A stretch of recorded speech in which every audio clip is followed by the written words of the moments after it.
Scene dibuka dari barat laut kerajaan Klais. Jauh di pedalaman, ada seorang anak bernama Nur yang menjadi tulang punggung keluarga. Nur tinggal berdua dengan ibunya dan harus merawat sang ibu yang sedang sakit. Dia pun langsung bergegas menemui sang ibu untuk memberikan obat. Dan sekarang, Nur harus memberi makan kambing sekalian mencari bahan makanan. Yagi no shokuji no jikan da.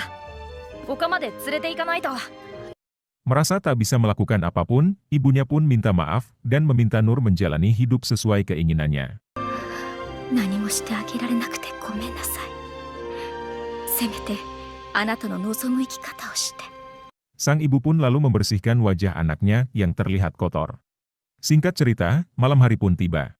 Dan alangkah terkejutnya Nur saat mendapati sang ibu yang sudah tiada. Kasa.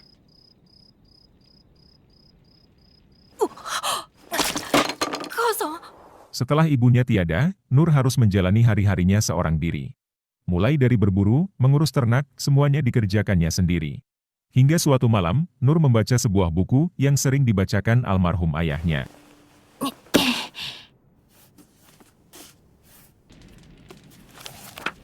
Dulu, almarhum ayahnya menceritakan pada Nur tentang seorang petualang. Seorang petualang yang mengalahkan naga raksasa, mengangkat kutukan dari hutan, lalu mempelajari sihir dari penyihir tua, dan mendapatkan obat mujarab untuk segala penyakit dari Raja Roh. Tak peduli seberat apapun cobaan di depan, seorang petualang akan menebas kejahatan. Mendengar cerita itu, membuat Nur sangat senang dan tertarik menjadi petualang. Hingga pagi harinya, Nur memutuskan pergi ke kota untuk menjadi petualang. Tosan, Kasan. Ore, umarete hajimete machi ni oriru yo. Ore wa boukensha ni naru. Nur lalu mendatangi guild dengan maksud ingin mendaftar jadi petualang. Nur pun mengenalkan dirinya dan mendapatkan info guild dari penjaga gerbang. Master di sana menjelaskan kalau Nur harus mengikuti pelatihan di sekolah kerajaan. Karena jika Nur ingin jadi petualang, Nur harus mempelajari skillnya terlebih dulu. Tempat pertama yang dipilih Nur adalah pelatihan pedang. Namun, setelah beberapa bulan di pelatihan itu, kemampuan Nur hanya bisa menangkis. Berbeda dengan yang lain yang berhasil mendapatkan skill baru. Pelatihnya pun menyarankan Nur agar berlatih di sekolah lain untuk menemukan bakatnya.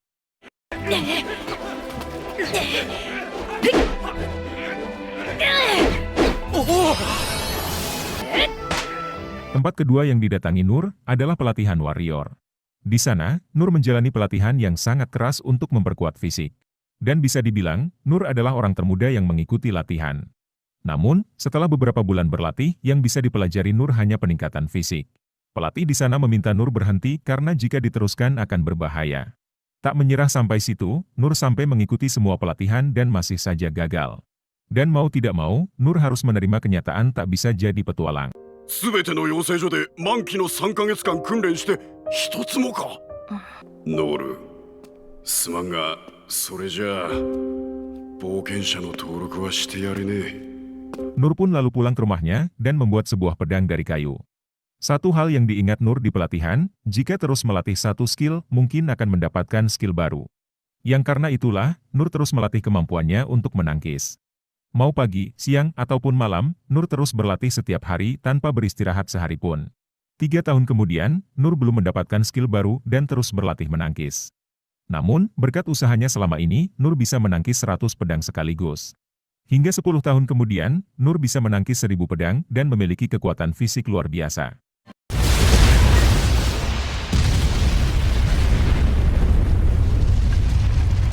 Setelah 14 tahun, Nur datang kembali ke guild untuk mendaftar jadi petualang. Akan tetapi, semua kemampuan yang dimiliki Nur masih dianggap belum layak. Tak lama, Nur pun bertemu kembali dengan master di guild tersebut. Nur pun mengatakan kalau dirinya sudah berlatih sendirian dan sedikit ahli dalam menangkis. Master itu pun memberitahu kalau ada yang namanya peringkat dalam petualang. Dari peringkat S yang terkuat sampai peringkat E yang terlemah. Dan syarat mendaftar peringkat E harus punya satu skill yang berguna. Namun dilihat dari kemampuan Nur, tak ada satupun skill yang dianggap sangat berguna. Dan jika Nur mau, Nur bisa saja menjadi petualang tapi peringkat F. Peringkat F hanya bekerja di dalam kota, dan dilarang menerima misi pembasmian dan pengumpulan. Meski begitu, Nur sama sekali tak keberatan dan diterima sebagai peringkat F. わざわざ冒険者になるバカはいねえだろ。うちに仕事の斡旋料を持ってかれちまうしよ。もともとは町の物乞いに仕それでいい事。お前、人の話聞いてたか？構わない。登録してくれ。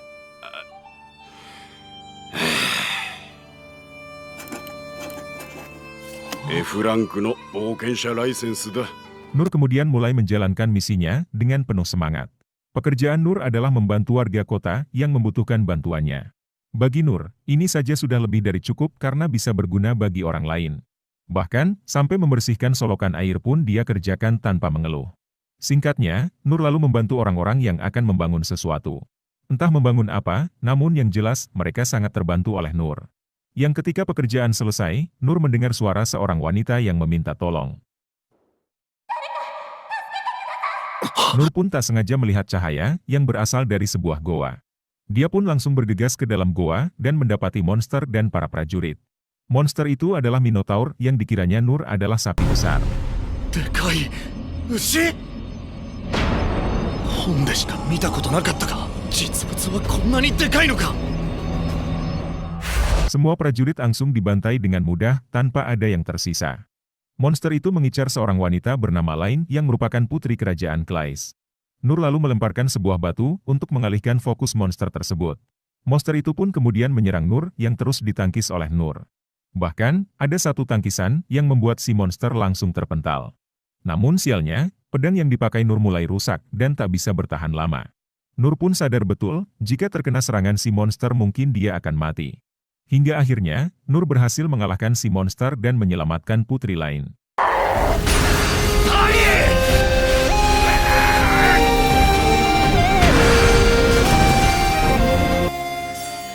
Nur merasa tak puas dengan kemampuannya yang katanya hanya cuman segini. Padahal di sini, Nur sudah punya kekuatan luar biasa, tapi dia tidak menyadarinya. Dia pun pergi begitu saja, tanpa memberitahu namanya pada Lain. Di pikiran Nur saat itu, melawan seekor sapi saja tak bisa, apalagi jika melawan monster. Para prajurit pun lalu datang menjemput Lain di saat semuanya sudah aman. Pengawal yang bernama Ines pun minta maaf karena telah lalai menjaga Lain. Namun akibat pertarungan tadi, banyak prajurit yang kehilangan nyawa. Prajurit bernama Darchen pun menemui Rain yang merupakan pangeran kerajaan Klais. Rain pun dibuat bertanya-tanya, kenapa Minotaur bisa berada di tengah kota. Karena seharusnya, Minotaur berada di bagian lapisan terdalam Dungeon. Sehingga bisa disimpulkan, kalau ada seseorang yang memanggilnya ke tengah kota. Mereka pun menemukan sebuah cincin yang diduga penyebab kemunculan Minotaur. Menurut penelitian penyihir Oken, batu magis di cincin itu sangatlah murni. Dan bisa dipastikan, kalau orang yang memanggil Minotaur bukan orang biasa. タウロスは脅威度特 A の魔物。それを封じるものなど、そこらの資産家が準備できるものではない。 Menurut bukti yang ditemukan Oken, cincin itu berasal dari Kekaisaran Magis Daridas. Intinya, Kekaisaran Daridas ingin melakukan provokasi untuk memulai perang dengan kerajaan Klais. Yang katanya, Kekaisaran Daridas sudah sering melakukan provokasi. Mereka mengincar sumber daya dari dungeon kerajaan Klais, yaitu relik dari dungeon Sima. Selain itu, Rain pun penasaran dengan pria yang telah menyelamatkan adiknya. Bahkan, korps bayangan yang dikirim mengikutinya pun kehilangan jejak. Dan menurut laporan, pria itu menghilang di depan mata seolah hanya ilusi. 幻のように書き消えたとの報告が。 Esok harinya, Nur pun datang ke guild, yang membuat ketua guild sangat terkejut. Nur yang merasa bingung pun bertanya, memangnya kenapa dan ada apa? Ketua guild menjelaskan, kalau tadi malam ada monster yang muncul di dekat tempat konstruksi. Nur mengatakan, kalau dia dibuntuti orang misterius, dan langsung pulang setelah bekerja. Meskipun ketua guild mantan peringkat A, namun jika berhadapan dengan monster itu dirinya akan tewas. Dan menurut yang dia dengar, monster itu telah dikalahkan oleh pria tak dikenal. Nur sama sekali tak sadar, kalau pria yang dibicarakan adalah dirinya sendiri. それが正体不明の男に倒されたらしい。しかも一撃でな。そうか。世の中にはすごい人間がいるものだな。 Namun tiba-tiba, Lin datang ke guild untuk bertemu dengan Nur. Lin menggunakan pendeteksi jarak jauh, sehingga bisa tahu keberadaan Nur. Yang karena banyak orang yang mendengar, Lin pun mengajak Nur untuk bicara di luar. Mereka pun lalu bicara di suatu tempat yang jauh dari keramaian. Nur sendiri tak tahu identitas Lin, karena selama ini selalu berlatih di hutan. Lin ingin berterima kasih pada Nur, karena Nur telah menyelamatkan nyawanya. Lin ingin menunjukkan rasa terima kasihnya dengan memberikan Nur sesuatu. Namun bagi Nur, ucapan terima kasih saja itu pun sudah cukup. Hanya saja, Lin terus saja memaksa karena ayahnya pun ingin berterima kasih. Nur pun jadi terpaksa menerimanya dan bersedia bertemu ayahnya Lin. でもお礼を受け取る返事をいただくまで私はここを動きまわかった。君のお父さんに会うだけなら。 Nur lalu diajak ke istana dan merasa sangat kagum dengan kemewahan rumahnya Lin. Meski begitu, Nur masih belum sadar kalau Lin adalah putri kerajaan. Tak lama, mereka pun bertemu dengan Ines yang menanyakan siapa pria tersebut. Lin pun menjelaskan kalau pria itu adalah orang yang menyelamatkannya. Nur yang masih polos pun mengira jika Ines adalah pelayan di rumah itu. Dan menurutnya, pakaian yang dipakai Ines akan menghalanginya cuci piring dan bersih-bersih. Mereka lalu melanjutkan perjalanan untuk bertemu ayahnya Lin. Tak lama berjalan, mereka pun dihadang oleh wakil komandan korps pedang yang bernama Gilbert. Ines lalu memberitahu Gilbert kalau Nur adalah orang yang menyelamatkan Lin. Ines pun meminta Gilbert agar ikut mengawal menemui raja.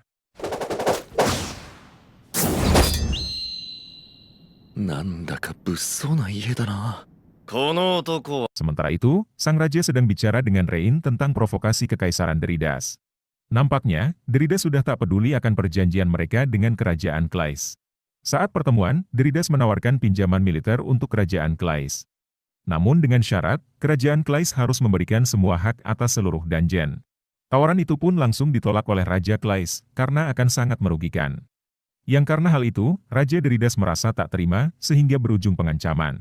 Dan mungkin saja, akan terjadi perang dalam waktu dekat. Tak lama kemudian, Lin dan yang lain pun akhirnya datang ke dalam aula.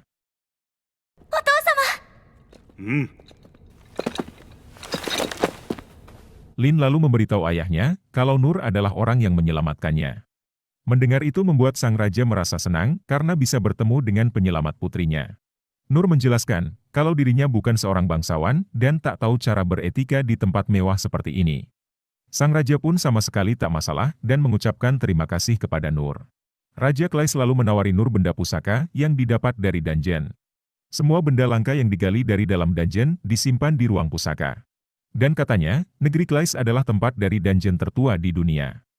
Namun tetap saja, Nur menolak menerimanya karena tak butuh barang mewah. Sang raja pun dibuat bingung yang akhirnya memberikan sebuah pedang.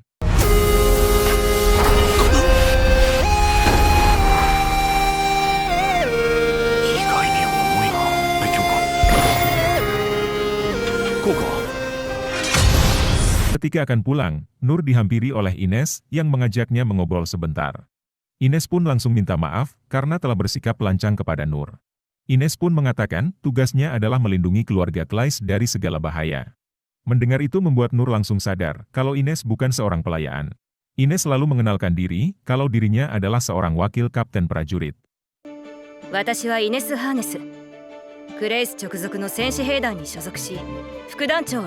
Dari kecil, Ines diberi gelar Tameng Dewa yang dipercaya untuk melindungi Lin. Hal itu membuat Nur sangat kagum dengan sosok Ines yang sangat hebat. Dan untuk balas budi, Ines bersedia membantu Nur jika dia membutuhkan bantuan. Nur akhirnya menerima bantuan tersebut dan memberitahukan namanya pada Ines. Setelah Ines pergi, Gilbert kemudian datang menghampiri Nur. Gilbert ingin melihat kemampuan Nur yang telah mengalahkan Minotaur. Setelah Ines pergi, Gilbert kemudian datang menghampiri Nur. Gilbert ingin melihat kemampuan Nur yang telah mengalahkan Minotaur. Gilbert pun lalu mengajak Nur ke tempat latihan untuk berlatih tanding. Dia pun mengambil sebuah tombak kayu dan menyuruh Nur memilih senjatanya. Dan untuk pertama kalinya, Nur mendapatkan rekan latihan untuk berlatih tanding. Nur pun lalu memilih pedang kayu yang akan menjadi senjatanya. Yang ketika dimulai, Gilbert pun langsung menyerang Nur secara bertubi-tubi. Nur hanya berusaha menghindar sambil mengamati kemampuan Gilbert. Nur pun sadar betul kalau serangan Gilbert terbilang sangat cepat. Namun entah kenapa, semua serangan Gilbert terlihat lambat di matanya Nur. Dan sekuat apapun dia menyerang, semua serangannya tak ada yang mengenai Nur. Nur mengira kalau Gilbert menahan diri dan tak mungkin kemampuannya cuman segini. Dia pun meminta Gilbert lebih serius dan tak perlu lagi menahan diri. Yang karena merasa tertantang, Gilbert pun kembali menyerang Nur dengan lebih cepat. Bahkan, jurus pamungkas yang digunakan Gilbert bisa dihindari dengan mudah. Hingga akhirnya, Nur memilih untuk menyerah dan mengakui kekalahannya.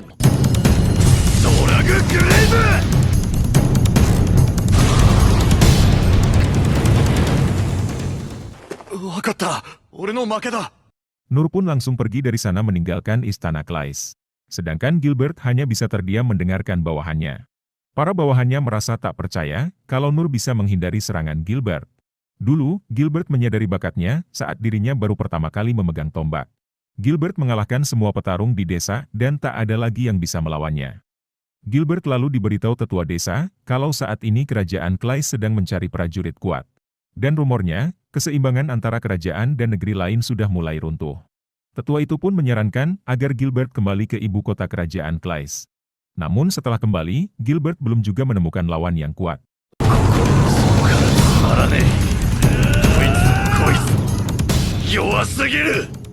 Yang ketika sedang bersantai, Gilbert lalu didatangi seorang instruktur pedang. Gilbert pun mengeluh kalau dirinya merasa bosan karena tak ada lawan yang kuat. Meskipun ada Ines, namun menurut Gilbert, tipe kekuatan Ines sangat berbeda. Instruktur itu mengatakan, kalau suatu saat nanti, pasti akan ada orang yang melampauinya. Gilbert hanya berharap, kalau orang itu segera muncul di saat dirinya masih aktif. Dia pun masih merasa tak percaya, kalau Nur adalah orang yang mengalahkan Minotaur. Karena saat bertarung tadi, Gilbert tak merasakan kekuatan besar dari Nur. Namun meski begitu, Nur bisa menghindari serangan terkuat dari Gilbert. Dan sebelum pergi, Nur pun mengatakan kalau dia menantikan pertemuan selanjutnya.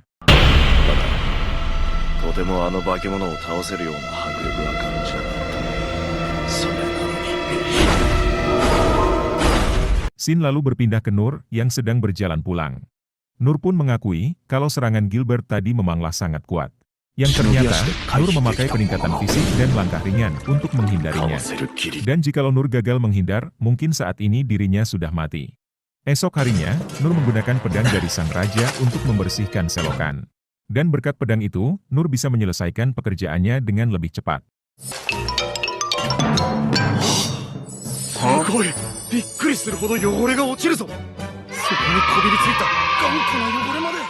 Yang ketika beristirahat, Nur pun didatangi oleh Lin yang datang tiba-tiba.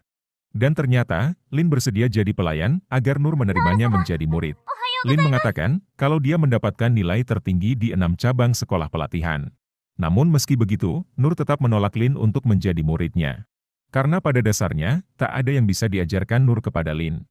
Akan tetapi, Lin terus saja memaksa Nur untuk menerimanya menjadi murid. Nur beralasan kalau dia tak membutuhkan bantuan Lin dan bisa mengurus dirinya sendiri. Untuk meyakinkan Nur, Lin pun menunjukkan semua skillnya terbaiknya.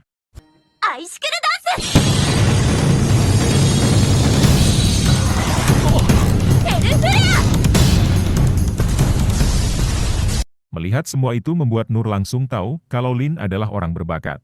Hal itu malah membuat Nur makin yakin untuk menolak Lin. Yang dimana, Nur merasa dirinya sangat lemah dan tak pantas untuk mengajari Lin. Meskipun ditolak berkali-kali, Lin masih saja ngotot ingin menjadi muridnya Nur. Bahkan, Lin sampai memohon agar Nur menerimanya menjadi murid. Nur pun sampai dibuat bingung bagaimana caranya membuat Lin agar paham. Dia pun tak punya cara lain selain menunjukkan skill yang menurutnya sangat lemah.